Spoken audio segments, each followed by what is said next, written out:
Olá, futuros acadêmicos! Sejam bem-vindos à nossa sala. Eu sou o professor Mauro e nessa videoaula nós vamos estudar os tipos de funções, beleza? Então, bora lá!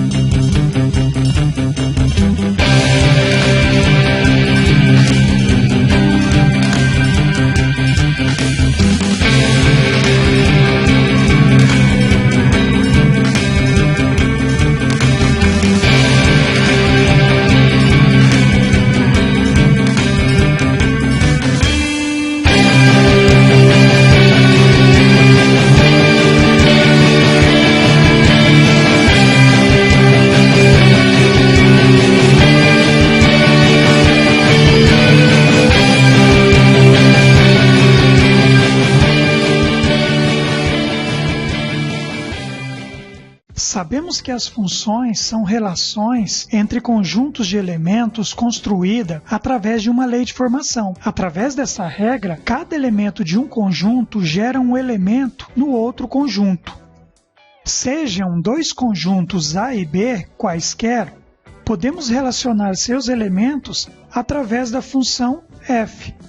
Aos elementos do conjunto A chamamos domínio. E aos elementos do conjunto B chamamos contradomínio ou imagem da função. Lembrando que somente será a imagem de f os elementos flechados em B. Duas condições muito importantes devem ser verificadas para que esta relação de A em B seja uma função. A primeira condição é de que cada elemento de A deve obrigatoriamente gerar um elemento em B. Por isso, não devem sobrar elementos no conjunto A. E a segunda condição é de que os elementos de A flechem apenas um único elemento em B, como podemos verificar no exemplo.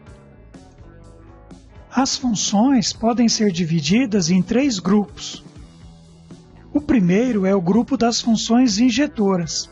Nesse grupo, cada elemento do domínio, ou seja, o x, se associa a um único elemento da imagem, ou seja, aqueles que pertencem a y. No grupo das funções injetoras, pode acontecer de existir elementos do contradomínio que não é imagem. Isto quer dizer que pode sobrar elementos em y. Vamos entender melhor através do diagrama de flechas.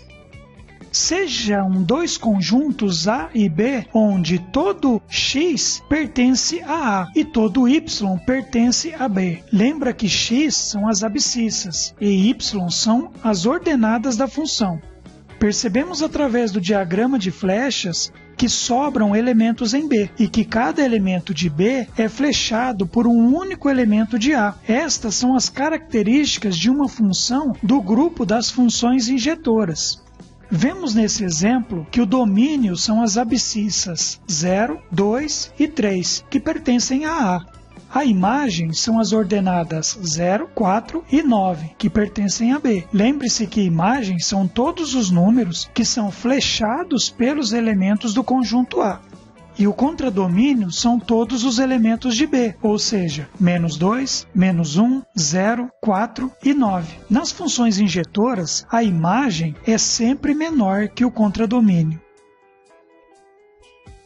O segundo grupo é o grupo das funções sobrejetoras. Nesse grupo, dois elementos do domínio, ou seja, de A, podem se associar a um mesmo elemento da imagem, ou seja, de B, como se vê na figura. Sejam dois conjuntos A e B, onde todo x pertence a A e todo y pertence a B. Percebemos através do diagrama de flechas que existe um elemento em B que é flechado por dois elementos de A e que não sobram elementos não flechados em B. Estas são as características de uma função do grupo das funções sobrejetoras.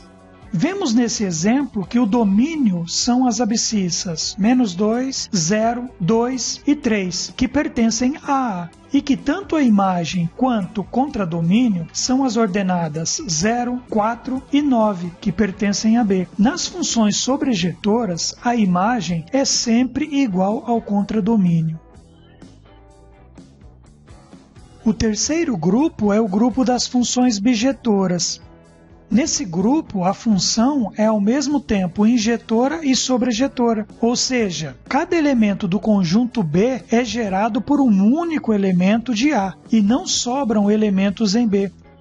Sejam dois conjuntos A e B, onde todo X pertence a A e todo Y pertence a B. Percebemos através do diagrama de flechas que cada elemento de B é flechado por um único elemento de A e que não sobram elementos não flechados em B. Estas são as características de uma função do grupo das funções bijetoras. Como se vê na figura, não acontece de dois elementos de A flechar um mesmo elemento em B. Vemos nesse grupo que o domínio são as abscissas 0, 2 e 3, que pertencem a A, e que tanto imagem quanto contradomínio são as ordenadas 0, 4 e 9, que pertencem a B. Nas funções bijetoras, a imagem também é sempre igual ao contradomínio. Resumindo nossos estudos, vimos que as funções podem ser injetoras, sobrejetoras e bijetoras. Nas funções injetoras, cada elemento de B é flechado por um único elemento de A e sobram elementos em B. Nas funções sobrejetoras, cada elemento de B pode ser flechado por mais de um elemento de A, mas não sobram elementos em B. Nas funções bijetoras, cada elemento de B é flechado por um único elemento de A e não sobram elementos em B. Analisando o quadro, vemos que, quando relacionamos os elementos de A em B, vimos que somente as funções sobrejetoras possuem elementos diferentes do conjunto A que flecham elementos iguais em B. Somente nas funções injetoras sobram elementos em B e os elementos do contradomínio são diferentes dos elementos da imagem. Vamos ver como esse tema pode aparecer nos problemas. Verifique se as relações a seguir determinam funções e, em caso afirmativo, classifique-as em injetora, sobrejetora ou bijetora. Nesse caso, vemos que sobram elementos no conjunto A, logo sabemos que não se trata de uma função. Perceba que nesse caso não sobra um elemento em A e cada elemento de A se relaciona a um único elemento de B, por isso se trata de uma função. E, como sobram elementos em B, temos uma função injetora. Aqui não sobram elementos em A e cada elemento de A se relaciona a um único elemento em B, por isso, novamente, temos uma função. E, como cada elemento de B se relaciona a um único elemento de A, então temos uma função bijetora. Nesse caso, não sobram elementos em A, porém, existe um elemento de A que flecha dois elementos em B, por isso, essa relação não é uma função. Para encerrar, aqui também não sobram elementos em A, e cada elemento de A se relaciona a um único elemento de B. Por isso, temos uma função. E, como existe um elemento de B que é flechado por dois elementos de A, temos uma função sobrejetora. Vamos ver outro problema. Marque a alternativa que representa a função abaixo.